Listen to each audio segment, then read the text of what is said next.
all of these companies, regardless of the types of stage of organizations that they invest in, have a portfolio of organizations that may be a fit for your product or solution. So building relationships at the managing director, managing partner, operating partner level within some private equity and venture capital firms is a good way to start to build a relationship with one individual who has access to lots of different companies who may be a good fit for your product or solution. Now, regardless of what one-to-many relationship is a good fit for you, you still need to do your due diligence around, does your solution solve a problem for their customer base? Is it a good fit?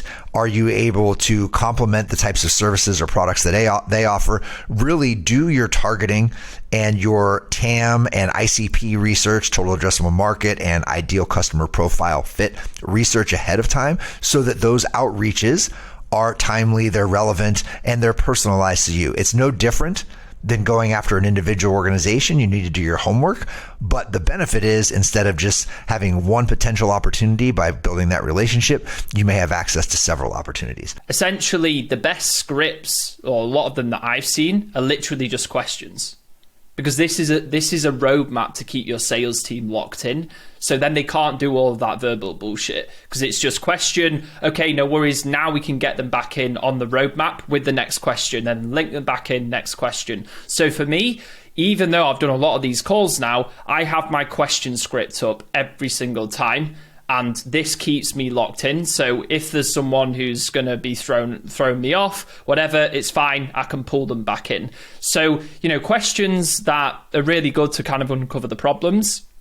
For us, obviously, we're talking about marketing and sales. So we'd say to them something along the lines of, set them up for the question, what do you do right now, current situation? And then what is the most difficult part of that process? Now you're going to start getting problems to uncover. And then you want to dive into each of those things, but let them speak.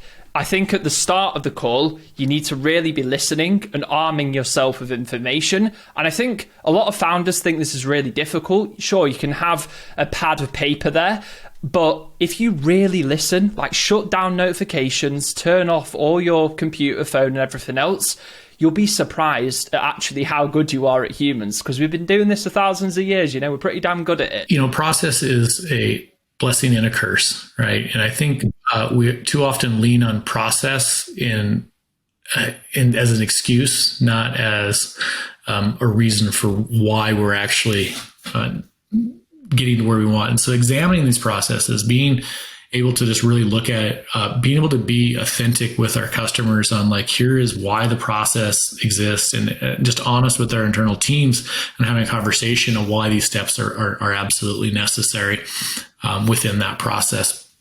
And there's a lot, I think, in terms of predictable revenue, that model worked. And so you can't argue with what it was at the time. Today, that model is not working the same way. And the reason is our inboxes are fuller. We have learned to avoid much of that. And our guard is higher because of some of the systems and processes where we're built in. And so it's really at a point of where it's forcing us to reevaluate, how do we do that? There is still predictable revenue models. But by the time it's published in a book, most of the time you're on the laggard curve of it, not on the innovative curve. And so as marketers and salespeople, we need to figure out how do we be on the curve, on the way up, not the one that is declining, which is where I would see predictable revenue today. When it comes to devices and supplies, you're seeing still a lot of that on-site human-to-human interaction, whether they're in the operating room or in the supply chain. They are there every day. They are an extension of the healthcare system.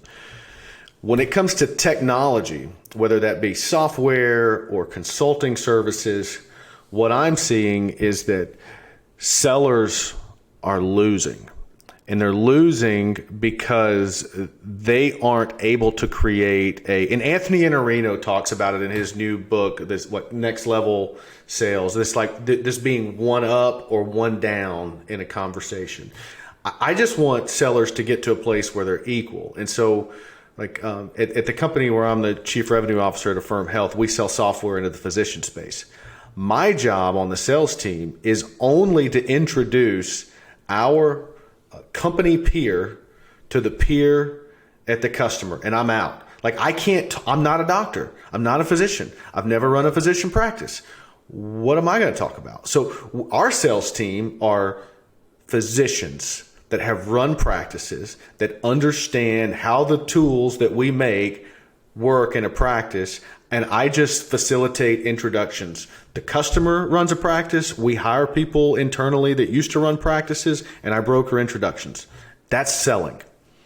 And that's very different, because my job now is trying to find peers that can come on as advisors that know something that I don't even know, and try to introduce them to our. So I'm always going to the market and saying, hey, Mr. Customer, if I could introduce you to this physician that ran a practice that's way bigger than yours, that you're aspiring to be, to tell you what, if you knew what he knows now, what would you do differently? Yeah, I'll take a meeting with that person. And that's what my job is. There's 3 levels of communication that I teach. There's contact, and there's conversation, and there's connection. Contact is, you maybe send somebody a Slack or an email or a text, and you say, hey, Josh, do this. Josh, make sure you follow up with so-and-so, right? That's making contact. And it's not that that's bad. It's not that it's bad at all. Sometimes that's all you need, right? But sometimes you got to have conversation. And the conversation, obviously, is, we all know what that is. It's, me communicating with you and you communicating something back. Being aware, though, of the fact that while we're communicating, that you've got a filter that's clogged up with all your negative experiences and insecurities and fears. And I've got one the same way. And that message has to go through both of our filters. And sometimes it comes out right on the end. Sometimes it doesn't. How do we ensure that conversation then is more effective? That's when we go to the level of connection. When we have a foundation of trust underneath that filter, I know that if there is a misunderstanding, and there will be because we're human beings, when there is a misunderstanding, I know that, hey man, Josh has my best interests, at heart here. He's not trying to screw me over, right? And that I'm not trying to screw you over. That was just a misunderstanding. We can work together and move forward. The biggest mistake that sales leaders make in regards to communication is they have too high of expectations for the level of communication that they're constantly executing.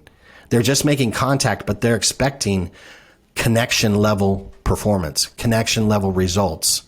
And you're not going to get that without the trust. And I'll give you one more definition, or I'll give you one more little formula for trust, because that's one of those buzzwords that we throw around too, just like culture and engagement and coaching, all these different ones that we like to throw around, management, leadership. Trust is built when people believe, when they're sold, right? They have a certain level of belief and certainty. They believe 3 things. Number 1, that you can, meaning that you're a competent leader, that you belong in that position. And this is where a lot of sales managers right out of the bat, or out of the gate, I should say rather, have problems, because they're not competent. They were given no training or preparation for the role. They just happen to be the best seller, right? But your team has to believe that you can, that you're competent, that you belong in the role. Secondly, that you care, that they're not just a number in your forecast, that they're individuals. And that's why we always start the one-on-one with the person. And then finally, that you will. They have to believe that you can, you care, and you will. Will meaning that you'll follow through on the promises you make, and what you say is what you're going to do.